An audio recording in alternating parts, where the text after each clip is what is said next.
good evening, everyone. I hope you're doing well. And this is your Royal Daily News for October 23rd, 2022.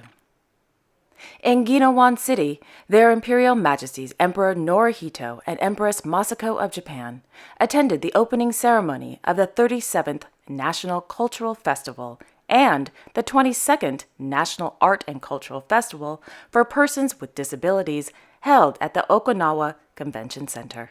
In his opening speech, Emperor Naruhito said that he was, quote, delighted to see people gathering in Okinawa for the art and cultural events, end quote. This year, the Okinawa Prefecture is marking 50 years since it was returned to Japan from U.S. rule.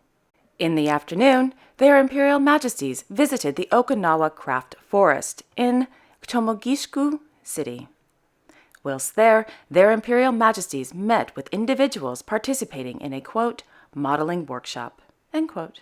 Yesterday, their Imperial Majesties visited the National Cemetery for the War Dead in Itoman City. The city was the site of the last fierce battleground known as the Battle of Okinawa between Japanese and U.S. troops in the final days of World War II. Over 200,000 civilians, Japanese, and U.S. troops lost their lives. In Laya, His Majesty King Jigme Khesar Wangchuck of Bhutan attended the opening of the annual Royal Highland Festival. The Royal Highland Festival was initiated by His Majesty the King in 2016 as an annual event celebrating and showcasing the unique Highland culture and beauty. According to a press release, the festival in Laya, which is also the highest settlement in Bhutan, has participants from 10 districts with Highland communities, each with their own unique dress, local customs, and products.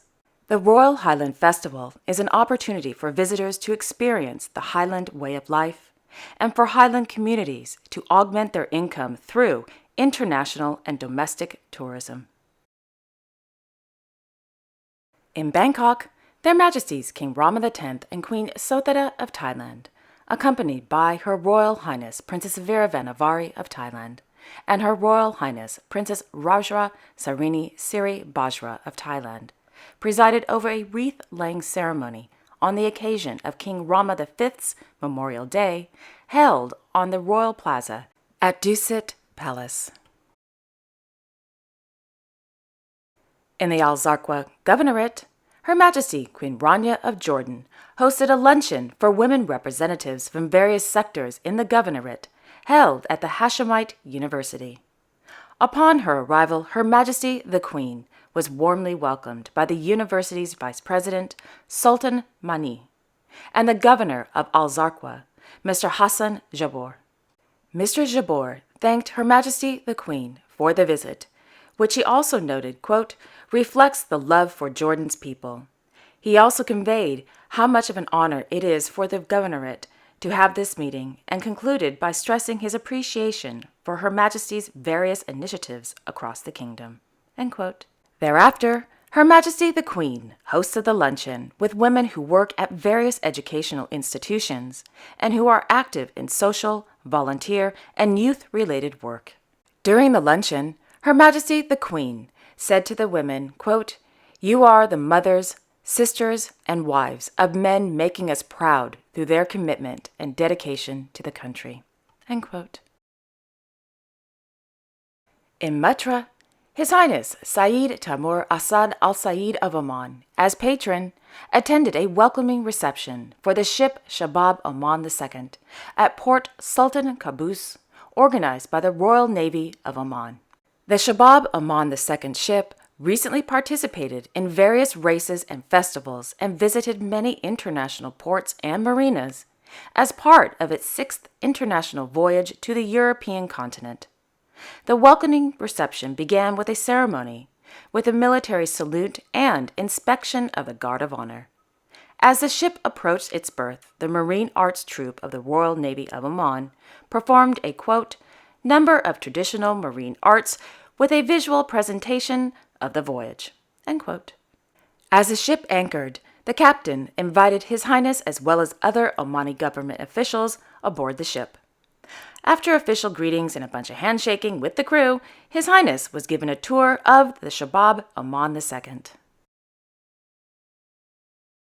In Muscat, the Royal Court of Oman announced that His Majesty Sultan Haitham bin Tariq Al Said of Oman will begin his 2-day official visit to the Kingdom of Bahrain on Monday. According to a press release, bilateral relations between the Sultanate of Oman and the Kingdom of Bahrain are based on solid foundations, framed by warm, stable, and constantly enduring ties that are deeply rooted in history. These relations, which extend to different political, economic, social, and cultural domains, are accorded great attention by His Majesty Sultan Haitham bin Tariq Al Said of Oman and His Majesty King Hamad bin Isa Al Khalifa of Bahrain. In Manama, His Majesty King Hamad bin Isa Al Khalifa of Bahrain held an audience with the United Arab Emirates Minister of Foreign Affairs and International Cooperation, His Highness Sheikh Abdullah bin Zayed Al Nahyan. The purpose of His Highness's visit to Bahrain is to participate in the 10th session of the Bahrain-UAE High Joint Committee. During the meeting, His Majesty the King praised the, quote, solid, historic, and maternal relations binding the Kingdom of Bahrain and the United Arab Emirates based on strong bonds of brotherhood, shared visions, and joint coordination, end quote. For his part, His Highness expressed his deepest appreciation to His Majesty the King, hailing his keenness on further strengthening bilateral relations.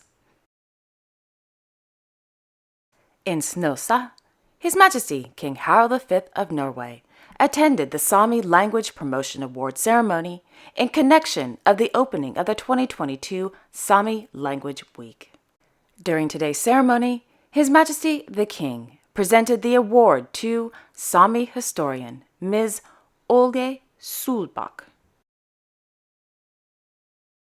Meanwhile, at the Skogum estate, their Royal Highnesses Crown Prince Haakon and Crown Princess Märtha-Louise of Norway, accompanied by Her Royal Highness Princess Ingrid Alexandra of Norway, and His Highness Prince Sverre Magnus of Norway, were selling delicious baked goods to raise money for the, quote, TV campaign Doctors Without Borders. The Crown Princess is the patron of this year's TV campaign that goes to Doctors Without Borders' work to provide life-saving healthcare and medicines to the people who need it most, end quote. On Friday, the Norwegian newspaper DN spoke with the Crown Prince regarding his sister, Her Royal Highness Princess Märtha-Louise of Norway, her title as princess, and naturally her fiancé, Shaman Durek. The Crown Prince was asked, again, if he believes the princess will lose her title. The Crown Prince replied, quote, as I said, we are in a process, and we will see where it ends. But it does not look like it's going that way, end quote. As we all know by now, Princess Märtha-Louise and her fiancé, who recently claimed that his Spirit Optimizer gold medallion, which also comes in turquoise, by the way, it's really cute, which he sells on his website for a low cost of $222, helped him recover from COVID-19. When asked about the constant criticism of the shaman and the claims made by the shaman, the Crown Prince said, quote, I've noticed the criticism of what was said and what was done. It is something we have to deal with. We are in a process now where we talk about these things and try to find a good way forward, and at the same time get our feelings in the same direction. The result will be the best then. We want to find a good solution, end quote. On Thursday, somewhere in beautiful Norway, the shaman did an Instagram live stream with his faithful followers. During the live stream, the shaman said, quote, I love the king. I think he is wise, and he is perfect to be the king of Norway. What I love about the king is that he listens to me, and we listen to each other. The fact that he gives me room to speak at all shows how wonderful he is. And that means a lot to me, because they don't have to listen to me, but they do, and it's beautiful, end quote. The shaman also said that he doesn't want to have a title or, quote, be associated with the royal family in any other way. Other than that, I want to marry Märtha, end quote. Aw, poor guy. He's always being criticized. Anyways, I hope it works out for everybody in the end. On Friday at Port Hercule, His Serene Highness Prince Albert II of Monaco attended the final day of the J70 World Sailing Championships, organized for the first time by the Yacht Club de Monaco in collaboration with the J70 International class. In Brussels, His Royal Highness Prince Laurent of Belgium attended the 30th anniversary celebrations of the animal rights organization Gaia, held at the Brussels Expo. Naturally, in support of Gaia and the Handy Bob Association, the lovable prince wore his now famous oversized and comfy sweater made of dog hairs. Never change, Laurent. Never change. Anyway, if you haven't watched yesterday's episode about the making of Prince Laurent's sweater made of dog hairs, in the description box below, I will leave a direct link to the episode.